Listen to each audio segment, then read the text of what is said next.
Sanhok especially, we only have one Sanhok every single day, so we've got to make the most out of it, as this plane path is going to be very focused on the western side this time around. Yeah, plane path tends to be not too much of an issue for these teams with how small the map is. We know that for sure. It tends to not even really have any kind of effect compared to the circle. Just because of how well these teams tend to spread themselves out across the map. Of course, eagerly anticipate to see who's going to utilize the eastern side of the map or how far away it is. Navi and Geek Fam on that northwest island, that's to be expected. Fnatic, Zombies and Ha-Ting. Blacklist International in Ruins is going to be spot on, and are we going to have two teams in Paradise? I think so. I mean, last time it worked out great, right? Because they literally suffered no casualties. There was A1 on the west, on the east it was Valdes, and they just had A1 rotate towards the compound where currently you can see the likes of the Xavier currently next to the bridge over on the northwestern side. If they take it the same way, I'm okay with it. As long as it does not result in an outgoing war, then I'm okay. But it seems like A1 are actually going to be going past that position of Paradise. I like that. And they're going to be going for just a few of the compounds that are localized on the east, which there are a lot of them. So that's great from A1. They're not taking the risk. And especially how you see Valdes currently playing in Paradise, they have a wider spread. So if A1 dropped there, that would have resulted in a win. Sorry, not even a win, on a fight, should I say. Who would have won? I don't know. Reject Scarlet's split drop between the trifecta and the compound of both Pioneer, I think, is good. But remember yesterday's Sanhok game, Blacklist International were quick to kind of head in that direction. I believe they caught one of the Reject players off, so it does come with a risk, and you got to be aware of that. Now, I8 are dropping close by to Zeus. And in yesterday's Sanhok game, they did get an early kill onto, I believe it was Abilene. So that might be the same again, but God, this is a little bit more prepared for that one. And oh my God, that pro down spray into Blade with only a 2x, that's pretty good. I mean, also picking up an M4 this early, a little lucky fella there, God, let's be honest. True, to make the most out of it instantly. I8 though, really that knock should not result in a kill. Revers should quickly and surely be able to get Blade back up on his 2 feet. Yeah. That was going to be the name of the game for them, at least. I'm happy to see that we're not seeing any hot drops, and that's been quickly adjusted despite only having one game on this map yesterday, as I mentioned, right? There's no Na'Vi versus Geek Fam in Alpha. There's no going to be a fight inside of Paradise, and there's not going to be any other skirmishes around the entirety of the map, which I'm like to see, because yesterday we had one versus DS Gaming and the Xavier actually towards the Tatmok area, more towards the west side of Tatmok, so that's been avoided. So teams are really being respectful of each other, knowing that if you take a fight on Sanhok and you lose 1 or 2 players early on, that's what happened to Na'Vi yesterday, right? And it hurt them so much. They want to avoid that as much as possible, and if you do that, you're by default increasing your win percent by a very significant margin. The phase 1 circle, by the way, is spot on. Like, same perfect phase 1 circle for these teams. Barely touches the southwest island, only tickles the northwest island. Really gives so much room on this main ramp for teams to put themselves in, try and control it, and see what happens as phase 2 is going to be showing up pretty soon. DRS has the kind of ban area / Camp Bravo region under control for the time being. BTR still yet to move away from Hainan. I am worried for Navi and Fnatic Zombies. Okay. Geek Fam, they have an easier rotation because they can utilize the trifecta region, right? Because they did automatically drop a little bit further south of that northwest island. But for Fnatic Zombies and Navi, they're more likely going to have to go through either each other or the Xavier if they're going to make it into the circle. The only way I can see it working out outside that, this is wild, depending on the timing, but a rotation from Navi, it could work out. That's exactly my point I was going to make, but not for Na'Vi. I was going to make that point for NASA, or I was even going to make that point for Myth. Oh, yes. NASA currently on the southern side. You got literally, even though you said the circle was perfect, he's got very minimal amount of water currently in play, but you got the entirety of the coastline, luckily enough, because of this phase 1, that's in play. The northern coastline and also the eastern coastline is in play. So NASA, you can pick up a boat from docks, or even where currently movement is on the more southern side of the map. And Myth, they could pick it up too towards Same or even towards Nakam and go for a wide wraparound, or towards the north or towards the east. And mainly, I would say the east is best because not that many teams drop there typically. Is not that crowded, so it would be a very easy strat to pull off, I would say. But do you think they need to? That's the thing. They don't need to. They No. need to. No, I would not say they need to. Though, to caveat that, one thing I saw yesterday that was I did not enjoy that playstyle coming out from Myth is they delayed that rotation way too much, and then they get gate kept. If that's the playstyle you want to go for, a late rotation is better than a late rotation by foot in Sanhok. That's a good point. Let's see what happens. Zeus are going to set themselves up in a very similar position as they did yesterday as well, just down the south of Paradise Resort. So, you know, all pretty standard stuff. Yal are maybe going a little bit further ahead of Bootcamp than I maybe thought. At least one of their players, anyway, for the time being, scouting across the road, but the other three players do have Bootcamp Hill under control. The Xavier have a beautiful spread, gatekeeping Fnatic Zombies, but I wonder if they have the strength as a full squad to hold on to that, as Valdez picking things up against Zeus. Zeus did the exact same spread yesterday, actually, on Sanhok, and they lost. I believe it was Abilene, you said, and I believe that was indeed the case. Yes. Down in the compound below, where two players are Zeus right now, where Abilene is right now, actually. So it seemed like they know that teams typically try to contest this location, even though last time it was not. Valdez actually contested it, and that's going to be it. Great knock coming out from Divine. Straight onto Zjol. Pops the shot instantly, but yeah, Zeus really, I would say, if I'm okay with this position being played, but you do not want to stay there for that long because Valdez typically rotate early down south, and then they just clash, and Zeus, because they're downhill most of the time, it makes it hard for them to pick it up. That's the thing, you know, before the rehost, you asked if we're going to have similar result, you know, today as we did yesterday. Very similar phase on circle, but completely different results because Valdez may be learning from yesterday's game where they opted to stay more on the western side of Paradise Resort. They've shifted more heavily down south because they want to create a little bit more control on that area, create a bit of suppression for the likes of Zeus and Reject and possibly Yala. And Reject in themselves have joined up as a full squad a lot earlier and rotated it deeper into the center area of the circle earlier on, so they're not caught out. So different strokes are shining through on this beautiful paintbrush that is Sanhok. I got a question for you right now. We've got our face to circle that will be popping in just a few minutes time, just about a minute time actually. We got on the Northwestern Island two teams that are somewhat going to cancel out each other. That's going to be Fnatic Zombies and also Na'Vi. And when you talk about Bridge Camp, you got Deek Xavier that's got a huge four-man spread over on the Northern Island bridge. And then onto the trifecta, you got Geek Fam. So for you, you're looking at Fnatic Zombies, Na'Vi. How would you make that work out? Because this is, I'm expecting one team minimum to go out unless a rotation comes out through Hattin by Na'Vi. Here's the thing, do they really need to rotate into the mainland on phase one? That's the thing, something we haven't really thought about. They don't. Let's be honest, it's only phase one. They could even stay in the blue. We've seen plenty of teams do it in the past. But just wait out, because phase two could shift heavily to the east, which in turn the Xavier are automatically going to move. The traffic's going to automatically move to the west, and therefore it's going to be a lot easier for them to enter into the mainland. So I'd say wait it out. Now, you recognize they would have looked at the VOD yesterday and know that the Xavier land around that area, as do Fnatic Zombies go to Hatting. Take your time, stick as a full squad, play a little bit more for that late game strength. We saw the MVP of day one here go out early, got picked up. That's going to be Martin. Lara taking a few shots to the QBU.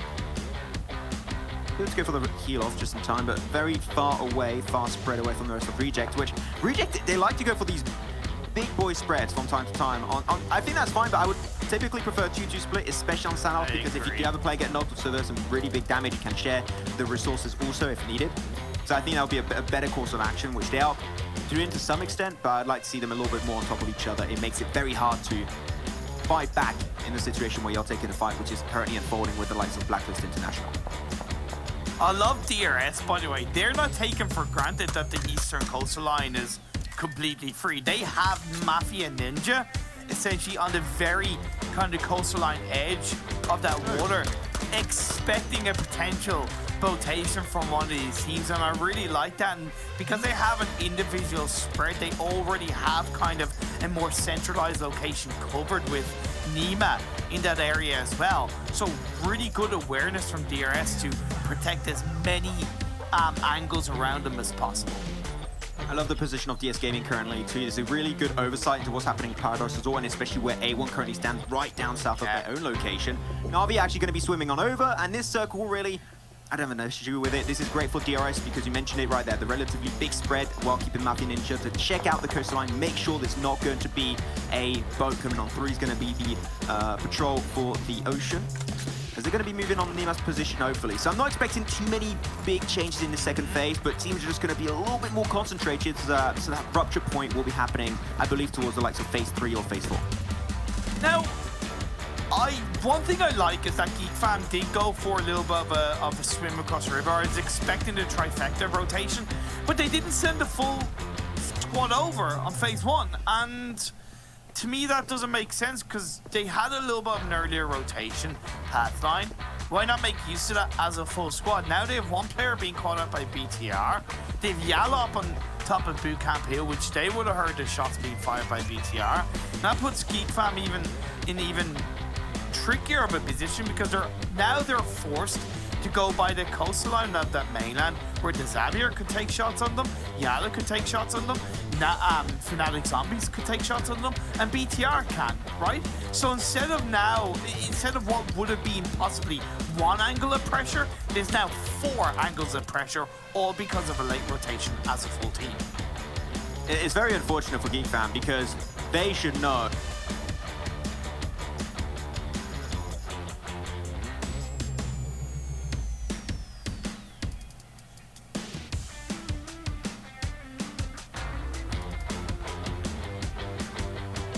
Because we know that one in Parent 2 is that this is a very typical rotation for BTR. Typically, this is a position in which they drop, so they got a lot of experience fighting in boot camp itself. And their rotation they typically do, if it is a northeastern shift on phase 1, phase 2, which is the case right now, is they go from Painan straight onto the hilltop down south of boot camp, and then they go into boot camp itself if they scout and see no one's there. Or at least not enough players to actually stop them from doing so, which is they're doing right now. And saying a one player alone, you know there's a big chance that BTR is already in there or just about to rotate in. So I think that's just the more times they play Sanok, the more information they'll get. So that'll be requiring improvements over time. Max, I've got a question though. How in the blue hell did the Xavier allow Na'Vi to go through them like that, right? I didn't see it. Okay. Well, no. I saw it, but it's more of a metaphorical question, or at least a question that I know the answer to, but the audience might not know. So, yeah, so setting it up for you. Come on, man. You should be used to this by now. It's okay. Anyway, answer the question though. They swim. No, because they did that exactly yesterday. They did the exact same rotation versus the exact same team, and they got completely gate kept. Also because they were down to 3 players, right? They had one picked up in Camp Alpha by the likes of Geek Fam. So this time, they're like, okay, we're going to avoid the bridge because you know they're going to try and hold on to the bridge itself. So we're going to wrap around, and we're going to backstab. We're going to go for a little bit of a nothing personal kid, go straight behind the likes of the Xavier and find himself one knock. Instantly going to try and convert that into a kill onto Lamborghini. And now the Xavier are alerted of this position currently happening. So now because the Xavier might put the focus onto Na'Vi, that even might create a better opportunity for Fnatic Zombies to actually cross the river in the first place. I just don't get... The Xavier was obviously spread out to try and catch out a team going from hatting, right? Whether that was Fnatic Zombies or Na'Vi. Why were, like, I don't know if it was bad vision or just, you know, taking a nap, but that shouldn't have happened, and Na'Vi catching them out off guard and grabbing a kill for their troubles. The Xavier now back up as a 3-man team joining together. We are about to see phase 3 show up on our screens, and it's another centralized shift. This is really setting up for an absolutely explosive late game, because all you're doing is you're just centralizing everyone into a bubble. It's not massive hardships, it's not massive, you know, 4 or 5 teams in one side of the map, but you have a really beautifully consistent, you know, cluster of teams around this phase 3.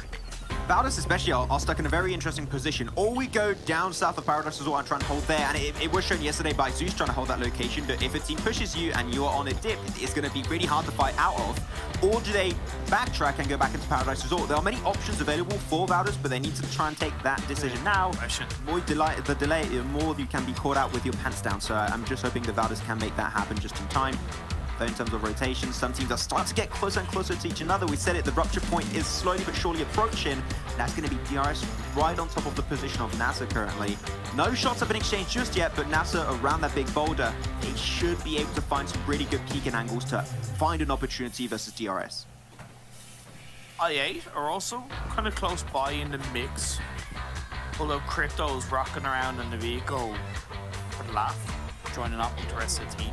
Mr. Burrow sending himself forward. Wow. That bike will make a bit of noise, but look at Nabo on that sideline, right? That flank for Nabo could really expose DRS's position. He's getting a lot of information. You can see it on your screen right now using a third-person perspective. One knock with well-coordinated attack is all it will take to shut down the Nepal representatives. A moment like this where I want PUBG to add rock climbing. No, you done some bouldering in Imperium when we were in a... Oh god, I attempted to. Yeah, add some bouldering, that'd be fun. Like that, just go on top of the rock, create a man advantage out of nowhere. Well, really create a high ground advantage out of nowhere and you'll be good to go. Though, unfortunately one team that's not good to go is going to be DRS as they are spotted out from a distance up north by A1 themselves. But one thing, you see in NASA currently, they've got 3 players. There's one just right on the off angle. Yeah, that's what I'm saying. Nabo. Yeah. Exactly. He's right there and he's waiting for the time to strike. And DRS have no idea whatsoever. Why aren't the rest of the team starting to make a bit of noise to try and set that up, right? It's a little bit too passive from Nasser. Now's the time. This is phase 3, though.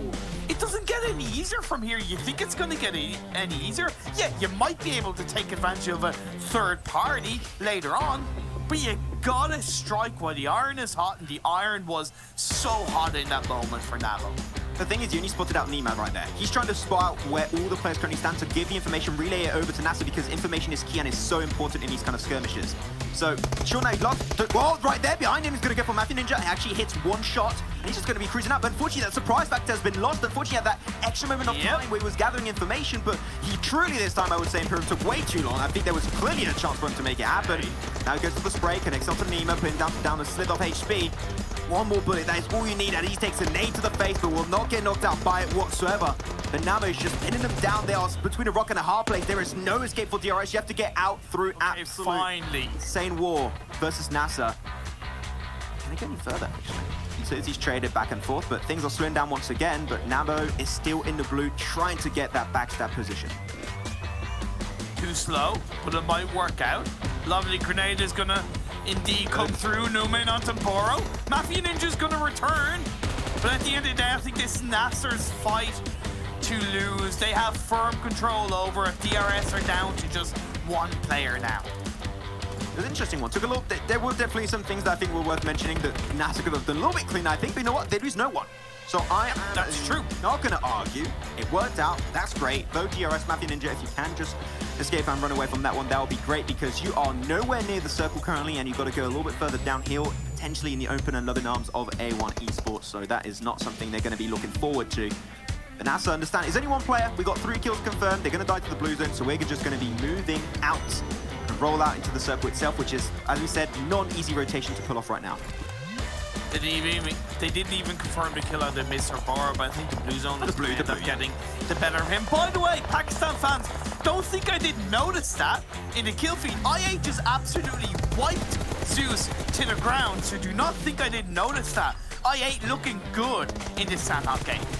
Yeah, of course, it's a strong compound too. They're going to be the kings of the South currently, looking to deny a few teams to rotate, potentially the likes of Fnatic Zombies or even Myth or Blacklist International if they try and go for a wide rotate to avoid the fight currently happening between Myth and NASA itself. There's definitely an opportunity for them to capitalize on more kills as time goes on. We're slowing down a little bit though. Got to keep in mind also, we got a lot of action currently unfolding in Paradise Resort Imperium. You got yourself Valdus, you got DS Gaming, you also have your like the Na'Vi that have been slowly but surely sneaking their way forward in that spot. Valdus thinking, shall we remain in there and try and stop these teams from pushing any further, or do we leave and actually go a little bit more central and play from a dip? Personally, I would not recommend that. I think then trying to defend Paradise would be the best course of action as Blacklist. They're going to be able to find himself a few opportunities. Oh my god. While the iron is hot, but that's going to be it for NASA as they get taken down by a few more players. And that's going to be an insanely well done play by Blacklist International. Aeons and Tira still looking for more. They spot an extra player from Myth. Swarovski knows that there's no escape. Smoked it up just in case. Trying to go for the first aid, but one nade and that is game over for Swarovski. Really good play by Blacklist International. Remember what we were saying about them, how they're kind of a little bit passive and playing on the edge of the circle requires a time in the game where you need to be aggressive? Well, that's certainly the case. Another player goes down for Blacklist, but they should be able to get the revive onto Tyra, and then, of course, stick together as a two-man team. I8 have 4 kills on board. We have 12 teams left, 39 players alive. The circle centered up on phase 5, while Val is holding on to the north, Reject holding on to the south. Okay, so Na'Vi left entirely Paradise Resort, so they're going to be pushing their way towards the Xavier, so a little bit of a backtrap position for Na'Vi. I like that, going to try and get vengeance for what happened yesterday on that Sanhok game. The Reject are going to be one of the first few teams we saw earlier. We saw in last game action on Wrangle, they maybe struggle a little bit to hold on to central positions and allow teams to get a little bit too close. Hopefully this time they will not be allowing that to happen in the first place. VTR still going to be sending Ryzen forward, the last player from the Indonesian team. Not spotted out just yet and might be able to get a little bit of a sneaky angle onto Fnatic Zombies to take down the last player of Hamco 5, because pulling off a res in this phase onto Salam is just not possible for Hamco.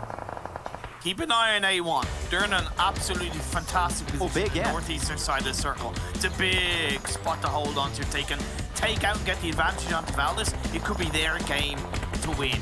Now looking at Reject, I said they've been on the south. They do take down the last player, Fnatic Zombies, but they've also allowed I8 to encroach on their space unnoticed. Up the hill, I8 go. Will they be able to get the advantage onto Reject?